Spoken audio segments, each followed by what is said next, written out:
கடலை மாவு வச்சு ஒரு டிஷ்ஷு தான் பண்ணியிருக்கேன். இது ரொம்ப சுவையாக இருக்கும். கெச்சப் கூட வச்சு சாப்பிட்றதுக்கும் தேங்காய் சட்னி கூட வச்சு சாப்பிட்றதுக்கும் ரொம்ப அருமையாக இருக்கும்.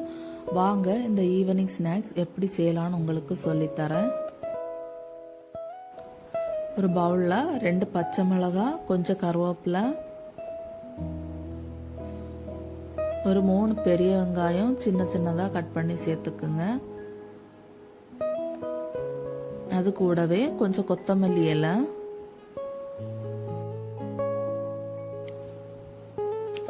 கொஞ்சம் பஜ்ஜி மாவு சேர்த்துக்கிறேன். இது ஒரு 1/4 கப்பு தான் இருக்கும்.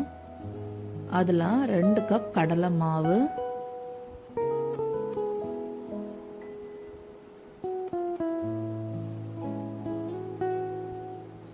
1 கப் அரிசி மாவு, இடியப்ப மாவு தான் எடுத்திருக்கேன். கொஞ்சம் பெருங்காயத்தூள், 1/2 டீஸ்பூன் மிளகாய்த்தூள், கொஞ்சம் உப்பு. நான் ஏற்கனவே தண்ணி ஊற்றி கரைச்சி வச்சுருக்கேன். இப்போ உப்பு சேர்த்து இதை நல்லா மிக்ஸ் பண்ணி எடுத்துக்கலாம். இந்த மாதிரி எடுத்துக்குங்க. நம்ம போண்டா போடுற மாதிரி எடுத்துக்குங்க. இப்போ ஆயில் ரொம்ப நல்லா சூடாக இருக்குது. இதில் மாவை சின்ன சின்ன போண்டாவாக நம்ம இதை பொரிச்சு எடுத்துக்கலாம்.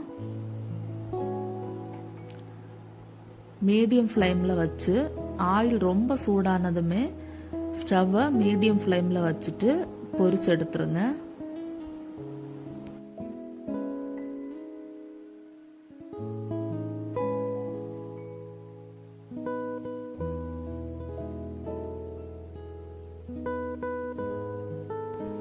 உங்ககிட்ட கடலை மாவு இருந்தால் கடலை மாவு ஆட் பண்ணி செய்யுங்க. அப்படி இல்லைன்னா 1 கப் பஜ்ஜி மாவுக்கு 1/2 கப் அரிசி மாவு எடுத்து இதே மெத்தடில் செய்யுங்க. அதுவும் ரொம்ப சுவையாக இருக்கும்.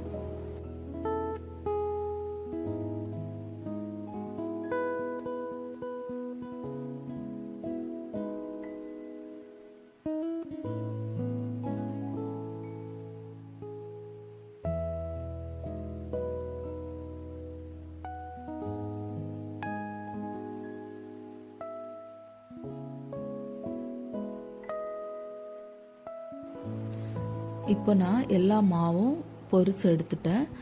இது நம்ம டொமேட்டோ சாஸ் கூட வச்சு சாப்பிட்றதுக்கும் தேங்காய் சட்னி சாம்பார் வச்சு சாப்பிட்றதுக்கும் ரொம்ப சுவையாக இருக்கும். உங்கள் வீட்டில் ட்ரை பண்ணி பாருங்கள். குழந்தைங்க ரொம்ப விரும்பி சாப்பிடுவாங்க. நீங்கள் செஞ்சு பார்த்துட்டு கமெண்டில் சொல்லுங்கள். மறக்காமல் எங்கள் வீடியோவுக்கு சப்ஸ்கிரைப் பண்ணுங்கள்.